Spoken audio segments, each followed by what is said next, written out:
Start the video.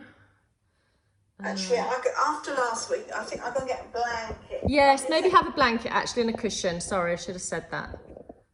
Right, let's see if that's lined up. No, cut my head off. Just come back a little bit. Right, I've still cut my head off. I had this set up, I've obviously moved it. Oh, it's so awkward, this thing.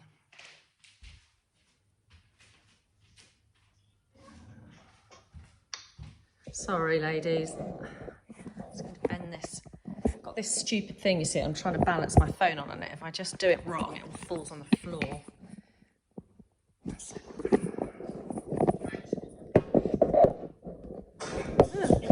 You give great explanations anyway. Oh, thank you.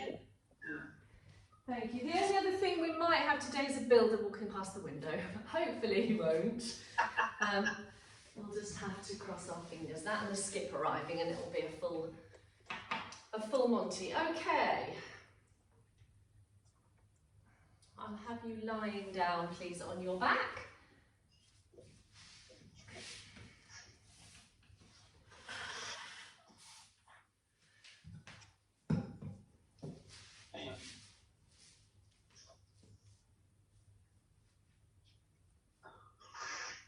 Oh, I need to mute you. Well Did you mute us? No, I'm just going to do that. I've just remembered. Thank you. Well spotted. Right, I've muted you both now. If there's any problem, let me know.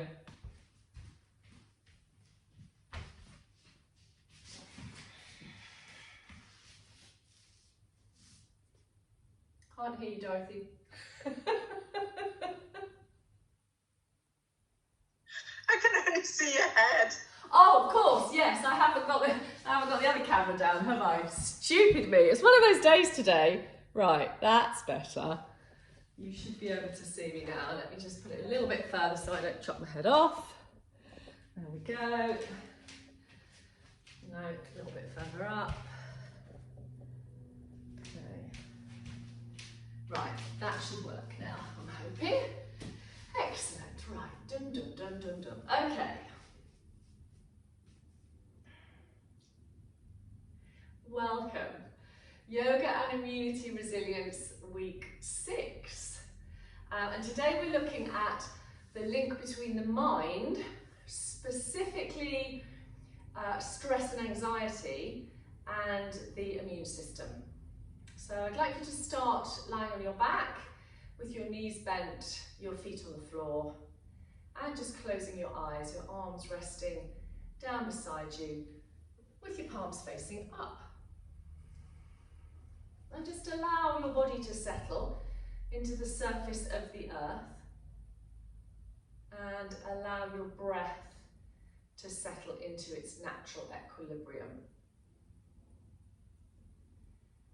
So firstly, I want to debunk the myth that stress is always a bad thing. It isn't necessarily. We wouldn't have survived without our fight or flight response as human beings. I think stress is influenced greatly by how you perceive stress. And I use the analogy of a car boot sale, which may seem rather strange. But when the children were little, I would often do a car boot sale on a Sunday morning. I mean, I say often, maybe once a year. And I would gather together all the tut, and they would get together all the stuff that they didn't want anymore. And we would gather the crack and drive to this place. And literally before I'd even finished parking my car, there would be people banging on the windows saying, have you got any giant animals? Have you got any this? Have you got any that? And they'd be trying to rifle through my car before I even set my stall up. So basically, one person's junk can be another person's treasure. And also, one person's stress can be another person's motivation. So it's how we perceive stress as an individual and how we then let that stress accumulate in our physical body that I'm interested in. And I want to analyse how stress then affects the immune response. Basically, it's not great. So stress isn't good for the immune response. If you think about what we learned in the endocrine week, we know that cortisol and adrenaline are secreted by the adrenals just above the kidneys. So they are the two main stress hormones. And when you perceive stress, those hormones go absolutely mad. And they put you into that fight or flight response. In fact, I want to extend it from fight or flight to fight or flight or freeze, because there are three responses that we tend to have to stress. So it's primarily a physical response, we think, but also it affects us emotionally, and as I have said, it affects our immune system. So today we're going to look at how yoga works in terms of reducing stress. I think the other thing I would say is a long period of stress can be just as harmful as short amounts of stress. So we want to look at how we can alleviate that with yoga poses, mindfulness. We want to go back again and look at breathing and how that affects stress and anxiety. And then food and mood, which we touched on a little bit in the digestive week, but I just want to reiterate that sometimes lacking in certain vitamins and minerals and a not particularly healthy diet can affect the way we feel mentally. So we'll do a little warm up as per usual, and we will then start on some poses, and then we will finish with some breathing and a look at some complementary remedies and food as well that are said to help alleviate stress and anxiety. So, when it comes to yoga, it's pretty much agreed now that a combination of yoga poses and breathing and mindfulness is very good at quelling stress and apprehension, and the science does seem to bear this out. Meditative programs have been found to alleviate anxiety in those with stress, depression or post-traumatic stress disorder. And anxiety tends to be worrying about the future, and if we can learn to be in the present moment, particularly when we're in perhaps a challenging yoga pose, then we can use those skills in moments that challenge us in other areas of our lives. So I've often heard people say, you know, when I'm challenged, I can think about engaging my breathing like I would if I was in a deep hip opener. I've just got to breathe through that challenging moment. So let's start with a little bit of back work. So the knees are coming up towards the chest, you're holding the knees together, and then in a clockwise direction you're going to do tiny weeny little circles with your knees. So the knees stay together and you're just circling round and round. And over time you can start to increase the size of those circles. So they can become quite large, so you're starting to floll up a little bit, but I don't want you to roll right over to the side. I don't mind what speed you go, not too fast, but those circles have become a lot bigger now. So I'd like you to go all the way back now to the small circle that you started with. So you start to wind your circle down. And then start them the other way round. So opposite direction, still very small circles. Notice if that feels any different through your back. And then start to make them bigger. And as big as you feel you can still control the movement. And then gently back, shrinking them down again to the initial size that they started. And then stop circling them. Take your knees wide. Take your elbows out to the side and rock from one elbow across to the other. So just warming up the whole of the spine. And then back to the centre, pop the feet on the floor. If you just lift the back of your head up in your hands for a moment, and just lengthen the back of your neck as much as you can. So you want to get another centimetre out of your neck. And then just lay your head lovingly back down on the mat. So you've got a nice straight line between your nose and your navel. Hands are down beside you, palms facing down. Bring the heels in, relatively close to the sitting bones, and spread the toes. Find a balance between left and right foot, and also between the inside and outside edges of your feet, so your knees don't roll in or out. And also between the toes and the heels, so try not to lift the toes when we come up in a moment. So we're going to engage the mind in the present moment by doing breath and movement together as this warm-up. As you inhale, you're going to press the knees forward, feet into the floor, lift your bottom up, lift your arms up. At the end of your inhale, you're going to be in a high bridge pose. So the backs of the hands are hopefully on the floor above your head, and your bottom is up in the air, your chest is up to your chin. When you're ready to breathe out, you're going to slowly control the arms and the bottom back down again. And I'd like to aim for them to touch at the same time, which is going to take us a few goes, I think, to get this. So again, inhale, now start the movement. Up you come, nice and slowly, one vertebra at a time. Once you're up, that will be the end of that inhale. You might have a little pause here, find the balance between both sides. And then exhale, now start the movement. Slowly bringing everything down. And as you touch hands and bottom together, that then is the end of your exhale. So the movement is fitting inside your breath. So the breath starts first, then the movement starts. Then the movement finishes and the breath has finished and there's a pause. And then the breath starts, so the exhale and the movement starts. And then the movement finishes and the breath finishes and there's another pause. Can we do this 3 more times in your own time, at your own speed? So the inhale is lifting up. You might find it easy with your eyes closed. And the exhale is coming down. And you are in charge of how long a pause you want at the top or at the bottom. So 2 more goes.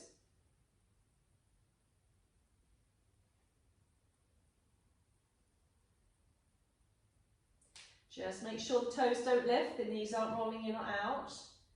Still got that balance through your feet. 1 more round.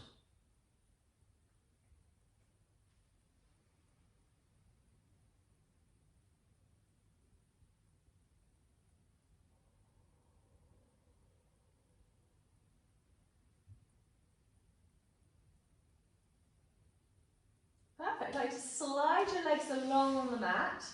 Take your arms up in the air, link your fingers together, and just go for a humongous stretch. And if it makes you yawn, that's fine. Point your toes, flex your feet, circle your ankles. Lovely. Okay, bring your arms down beside you. So we're going to do a little bit of breath and movement again. This one a little bit more challenging because we've got lots of elements to try and control. So as you inhale, the arms are coming up above your head onto the floor. As you exhale, you're raising your right leg up. As you inhale, you're taking your hands behind that right thigh. And as you exhale, you're drawing that right thigh towards you to stretch your hamstring. As you inhale, your leg stays where it is, but your arms go up above your head again. And as you exhale, you lower your arms and your leg back down. Okay, so I'm going to talk you through it once more. Inhale, the arms go up, hands on the floor above your head. Exhale, the left leg lifts up. Inhale, you take hold behind the thigh. And exhale, you just draw that left leg a little closer. It might only be a millimetre. Try and keep the leg straight as you can. Inhale, the arms go up above the head again. And exhale, the arms and the leg come down together. Okay, so I'm going to keep talking you through it for another round. Inhale, the arms go up. Exhale, the right leg comes up. Inhale, the arms come around the back of the thigh. Exhale, the leg moves closer a little bit. Inhale, the arms go up above the head. Exhale, both the arms and the leg come down together. And again, inhale, the arms go up. Exhale, the left leg goes up. Inhale, you hold behind the left leg. Exhale, you draw the left leg a little closer. Inhale, both arms go up. Exhale, both arms and the leg come down. One more on each side. I will keep talking you through it. Inhale, arms go up. Exhale, right leg lifts. Inhale, arms behind the thigh. Exhale, right leg comes in a little bit, foot is flexed. Inhale, both arms up. Exhale, arms and leg are down. Last time, see if we can do it on our own. It's the left leg this time.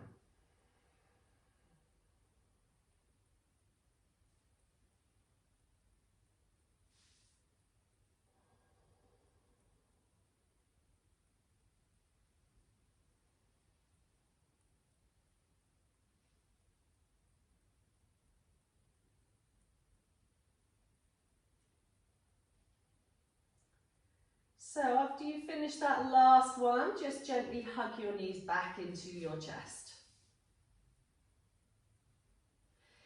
Let's have a little roll up into sitting to continue our warm up.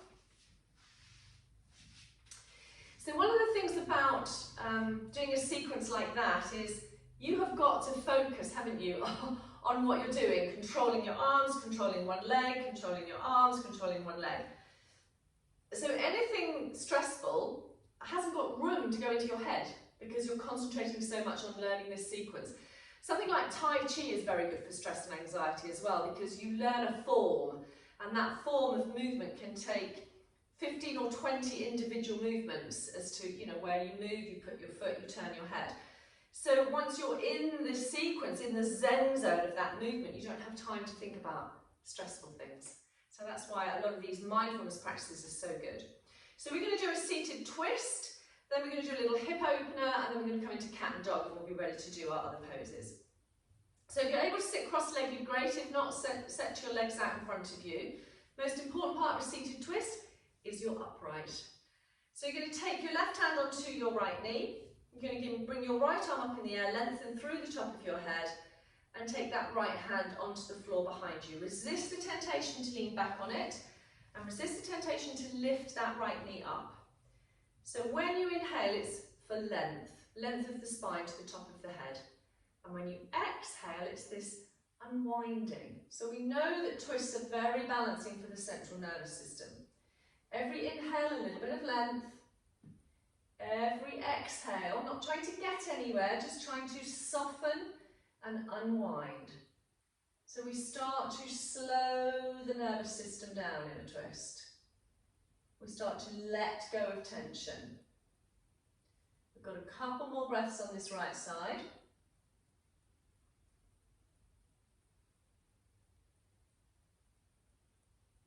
And then we'll release it, come all the way back to the front. We'll cross the legs the other way, just because that's a habit that we want to try and get out of. Feels a little awkward the first few times you do this. Again, sitting up tall, the right hand comes onto the left knee. You lengthen up, left arm goes up, then goes down behind you, trying not to lean back or lift that left knee. Inhale, lengthen. Exhale, you turn.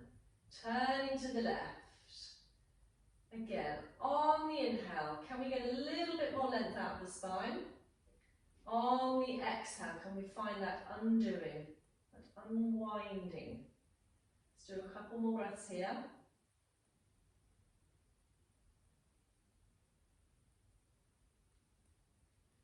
Last one.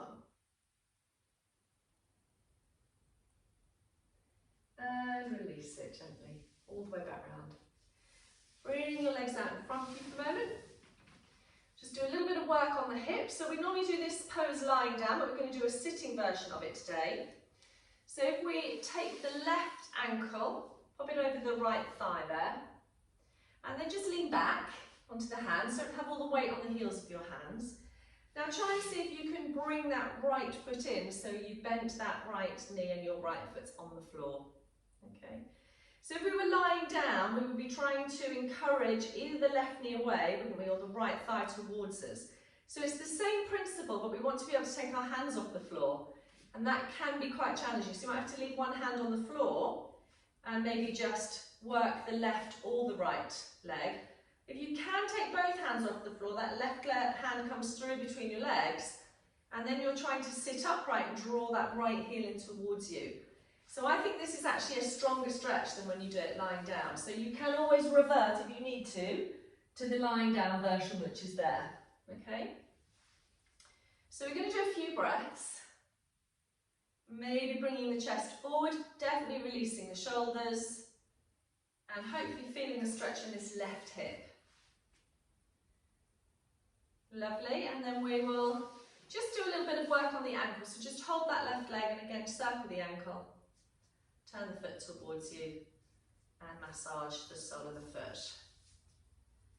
Okay, let's release that left side. Bring the right ankle onto the left thigh. So I've got the shin rather than the foot.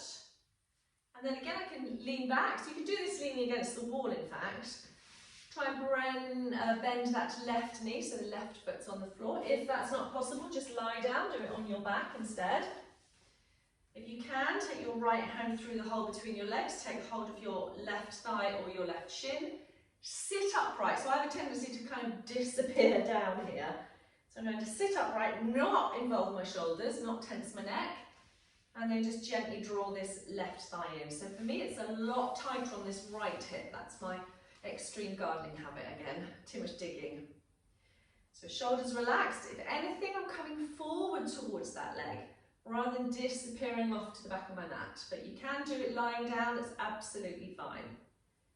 Couple more breaths on this side. And then slowly, gently release it, take hold of the foot, circle the ankle, and then just massage into the sole of the foot. Okay, we're going to come on to hands and knees now. We're going to do a little cat and down dog pose, and then our first pose that we're going to focus on today is the upward dog. So onto the hands, it's really important that you've got the fingers spread wide and the weight's not all in the heels of your hands. Elbows are slightly soft. So as we're filming this at the moment, it's autumn and I tend to get gangrene on my patio in autumn, which means it's very likely that I'm going to come a cropper and slip. So it's quite important we strengthen the wrists because they'll be the first things we put out to save us, and it's important that we improve the flexibility of the wrists and the ankles. So before we do cat pose, let's just go forward a little bit with the head and then back a little bit. So you're just rocking, transferring the weight. And then see how you feel about turning your hands the other way round. So the back of your hand comes to the floor. You might need to do that one at a time. Again, a little rock, or you can do it both together. It looks completely wrong, and I couldn't get my hands like this at all to start with, but it's very good for strengthening and improving the flexibility of the wrists. Come back to normal for a moment. And then see if you can rotate your fingers outwards. So you might go to 90 degrees, that's fine. Or you might be able to go to 180 degrees. And again, you can do that one hand at a time or both together. But again, that little movement forwards and backwards, really stretching into the wrists, but also strengthening, doing weight bearing, which is not something we do very often. Okay, just shake each hand out as you bring it back to normal. And we'll do a little bit of cat pose. So as you exhale, tucking under, chin towards the chest, you can squeeze the navel to the spine as you tuck your tailbone under. Inhale, lifting, lengthening, no tension in the neck, it's nice and free. Back to the exhale, tucking under. Maybe you want to close the eyes so you really start to internalise the feeling. How is the neck today? How are the shoulders? Just get yourself into a rhythm. So your lower back feel a little tight. You need to extend your tail. Do you need to tuck it under more on the exhale? Do you need to lift it up and back more on the inhale?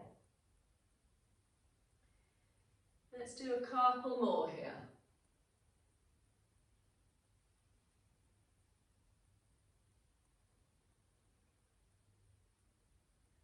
Lovely. So when you're ready now, just move your hands slightly forward Take them a little bit wider, so you're going to go little fingers towards the edges of the mat.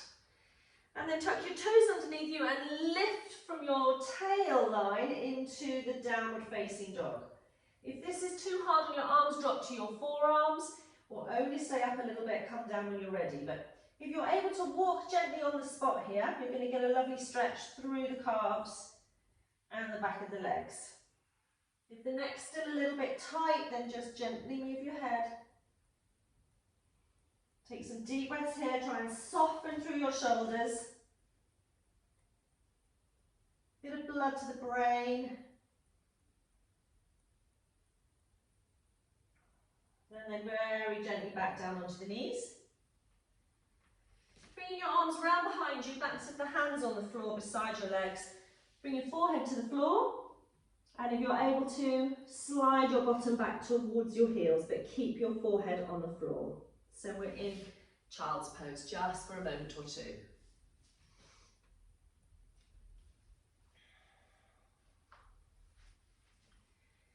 Okay, so we're going to come into our first pose, which again is quite strong on the upper body. So we don't do a lot of weight bearing, certainly not my age group. So it's very important, as I said earlier, that we have strength in our bones, particularly in the wrists, because if we do fall, that's the first thing we're going to put out to sailors. So this is a back bend as well, but it's heart opening, so it's invigorating. Now you need to make sure in any back bend that you're engaging your core muscles. So try and draw an imaginary belt around your middle. So I'm going to demonstrate the pose for you. We're going to start actually in cat pose. So my hands are directly underneath my shoulders, and I'm going to walk my knees back a little bit, and I'm going to start to drop my hips down. As I drop my hips down, I don't want to drop everything else. Can you see I've dropped too low and my chest is pushing forward and my shoulders are up by my ears. So if I need to bend my elbows, that's fine. I could come to here. I could come a little bit lower if that's not great for my back. But if I can, I want to stay upwards here. So upward facing dog. I'm just going to move slightly back so you've got a good view of where my hands are. So they're underneath my shoulders. My hips start to drop towards the floor. I can bend the elbows, but I'm looking up to where the ceiling and the wall joins, and I'm on the tops of my feet. If that's too much on your back, you come down a little bit lower and you bend your elbows. Okay, if that's not strong enough, you lift your knees off and you come onto the fronts of your feet. Okay, so just explore. If you're feeling it all in the heels of your hands, it's telling you you've got all the weight in the heel of your hands. So you need to adjust. Maybe you need to come down onto the floor for a minute. Move your hands into a slightly different position and then come up from there. If the arms are straight, make sure the elbows aren't completely hyperextended, they're not locked. And the gaze point is really just to where the ceiling and the wall joins, but I'm not throwing my head all the way up. Need to try and squeeze my shoulder blades together. Need to drop my shoulders away from my ears. I need to remember to breathe. And if it's too much, just come back down for a rest. Or push up onto my knees and take myself into child's pose. So I'd like to play with this for a couple more moments. If again you're feeling it in your wrist, just go for that counter pose that we did before, which is turn the back of the hand onto the floor to stretch it the other way. The thing with wrists and arms is the only way to strengthen them is to do more of this stuff. So I'll show you once more. We'll try it again. We're in cat pose. I've moved my knees slightly back. I start to drop my hips. The fronts of the feet are on the floor. I can bring my hips all the way down to the floor and bend my elbows, but I'm trying to open the front of my chest and lengthen my neck here. So if you have a dog, they do this all the time, don't they? The dog facing down and the dog facing up. When you've completed it, you can always stop the video and do a few more. Just come into that child's pose again with your head down and your arms round behind you with your palms facing up. And just allow your heart rate to slow down. It does get you working a little bit aerobically, doesn't it? You can feel your heart rates increased. It's all about opening and energizing. So when you're ready, we're going to come up into standing. So tucking your toes underneath you, bringing yourself up into a standing position. And we're going to do a warrior position. We're going to do warrior number 2 today. So I think I'm going to move my mat because I think it's going to be easier for you all to see me with my mat to the side. Okay, that looks a bit better. Got to get it straight. So we're going to go wide on the mat. Up to you how wide that's going to be. And then your left foot is going to turn towards the front of the mat. I'd like to have a straight line with the inside of your big toe and the inside of your ankle so that your knee's not going to be compromised. I'd like your right heel to turn out slightly. Now the first thing is you've got to get your balance. Okay, so think about an imaginary belt around the middle, but think about sticking that back foot down quite firmly. Now you're going to bend that left knee. That left knee wants to be directly above your ankle. If it's behind your ankle, you're going to feel quite unstable. So in front of your ankle, it's a bit too much pressure on the knee. Okay, so you've got a moment to adjust your legs. You can go as wide as you want. You can sink down as low as you want, but you're going to feel it here as a stretch and feel it here in terms of strength. Now the other thing I want you to avoid is leaning towards that left leg. Okay, so draw your torso back to the centre, remember your core. Put your hands to the centre of your chest, find a balance between both feet, and then extend your arms out to the sides. Finally, turn your head to the left. So you're looking down the middle finger of that left arm. In fact, just have a little look at that left knee, make sure it's directly above your ankle. Good. Try and lift the arches of your feet slightly, the insteps of your feet, so you're not rolling your knees in. Soften your shoulders. Extend your fingertips to infinity and beyond. Extend your head up towards the ceiling. Drop your shoulders away from your ears. And explore now what happens when you decide to close your eyes. Ooh. Can you feel now how much more aware you have to be of your feet and your core and your place in space and time in this moment?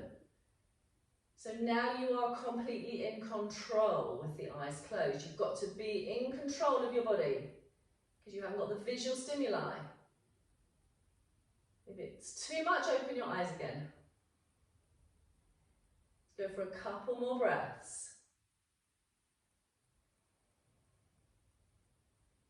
Lovely. Open your eyes when you're ready. Straighten that left leg, drop the arms down.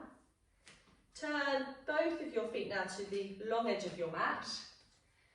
You can bend your knees, but just fold forward. Just a little counter pose. Let the head go. Soften through the shoulders. Very gently and very slowly.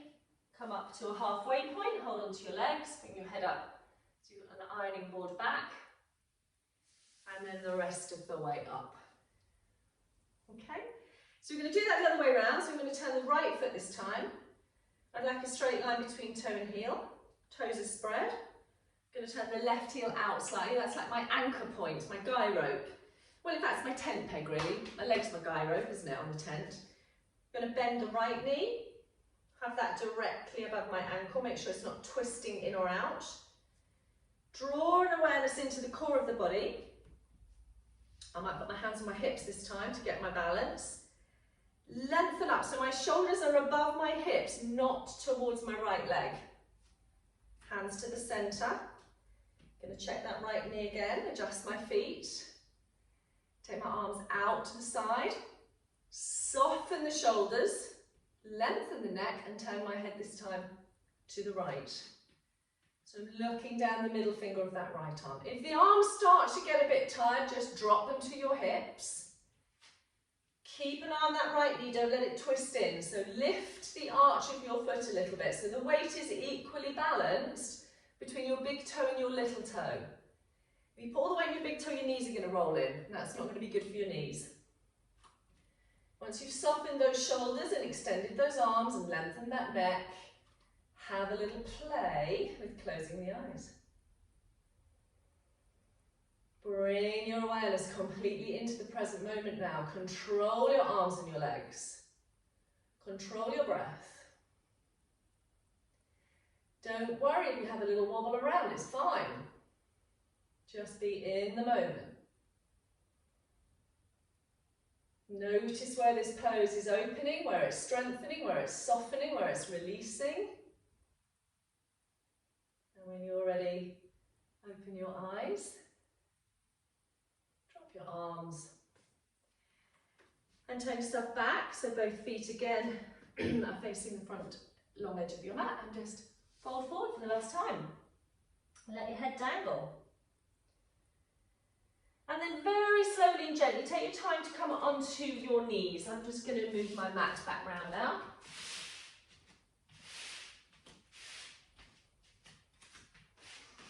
Okay. So if you have a blanket, it might be useful, as mine over here.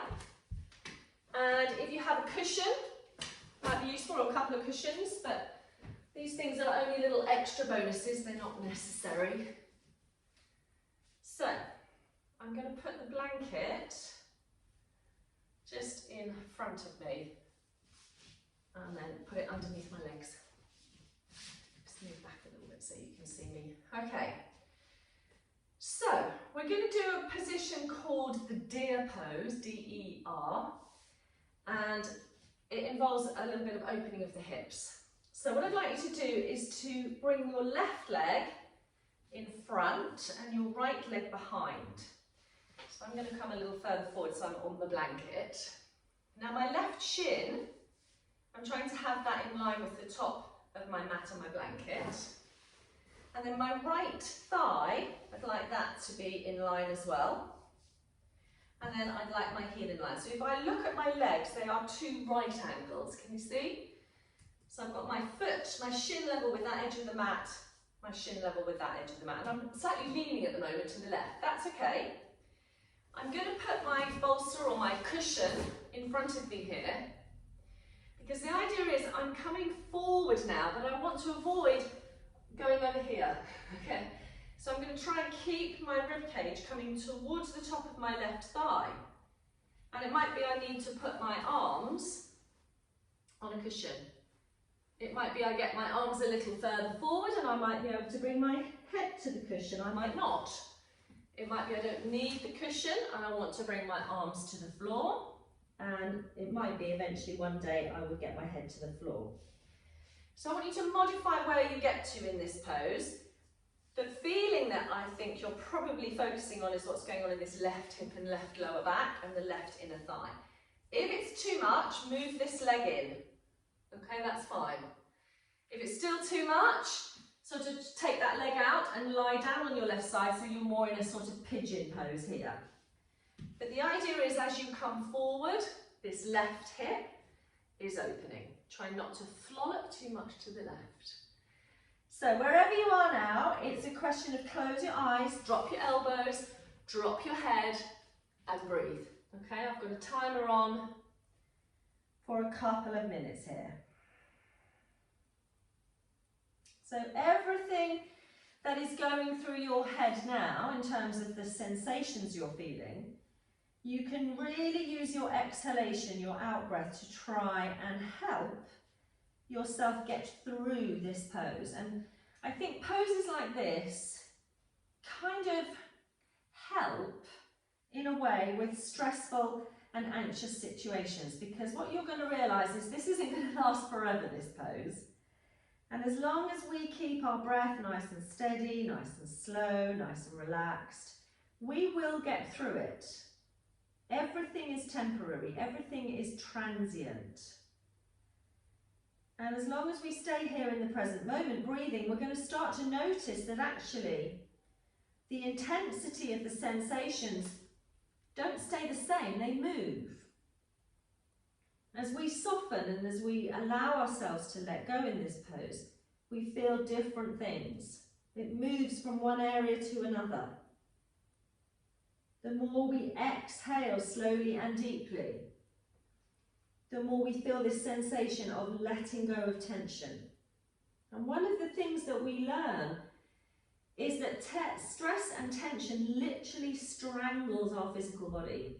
And we all have parts of our body that we know accumulate that stress and tension. So when you're feeling a bit stressed, it might be you get a stomach issue, it might be you get a headache, it might be you get a backache. Once we start to become aware of where the stress and tension goes to, then we've got the opportunity, A, to release it, but B, to try and prevent it going there in the first place. So the good news is we've got 5 more breaths in this deer pose, just 5. Make them beautifully relaxed breaths. And I'm pretty sure you're not in the same place now that you were at the beginning.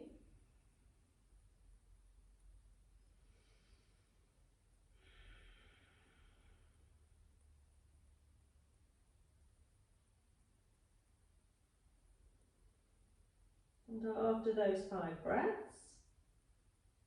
very slowly coming up, really slowly.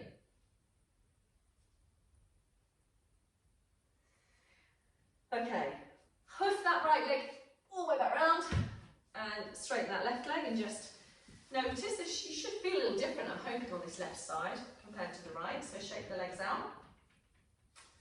So good news is we've done one side, not so good news is we've got to do the other side. So let's come on now to the right side. Bring the right shin in front. So I just got the blanket there for my ankles really. Unfortunately I haven't got one on my back ankle, but I can't be bothered to get the other blanket from over there. So I would really like this, it's like the Isle of Man shape, isn't it? The Isle of Man symbol. Parallel shins, parallel thighs. But I'm leaning a little bit more heavily to the right here because I think I'm slightly tighter on that side. So if you need to modify it, you can bring that left knee forward, or you can take that left knee back and lean a little bit to the right. But the idea is this right rib cage is not going over there, it's coming forward over my right thigh. So I'm probably going to bring my cushion back because it might be easier for me to bring my arms onto the cushions initially on this side.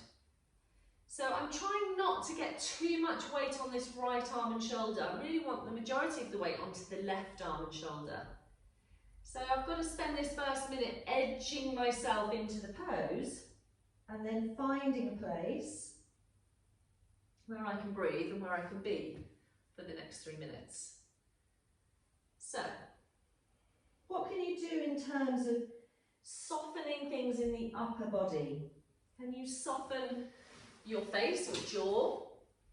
Can you soften your throat and your neck? Can you soften your shoulders and your elbows and your hands and your wrists and your fingers?